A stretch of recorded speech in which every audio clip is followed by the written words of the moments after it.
శ్రీ గురుభ్యో నమః. శ్రీ మాత్రే నమః. లక్ష్మీదేవిని స్మరించుకోవడానికి 3 పవర్ఫుల్ మంత్రాలు చెబుతాను. 108 సార్లు జపం చేస్తూ స్మరించుకోండి. శ్రీచక్రరాజసింహాసనస్థాయై శ్రీ మహాలక్ష్మై నమః.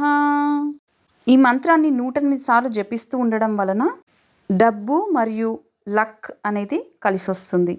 ఓం పద్మప్రియాయై నమః. ఈ మంత్రాన్ని 108 సార్లు జపించడం వలన ప్రేమ, ప్రశాంతత, సంతోషం లభిస్తాయి. ఓం హేమమాలిన్యై నమః. జాబ్లో సక్సెస్ అవ్వడము, బిజినెస్లో, అలాగే గోల్డెన్ లక్ కూడా వస్తుంది ఈ మంత్రాన్ని 108 సార్లు జపించడం వలన. మహాలక్ష్మీ నమః అని కామెంట్ చేసి మీ ఫ్రెండ్స్ అండ్ ఫ్యామిలీ మెంబర్స్కి ఈ లక్ష్మీదేవి యొక్క ఇన్ఫర్మేషన్ని షేర్ చేయండి. మరిన్ని అప్డేట్స్ కోసం సబ్స్క్రైబ్ చేసుకోండి.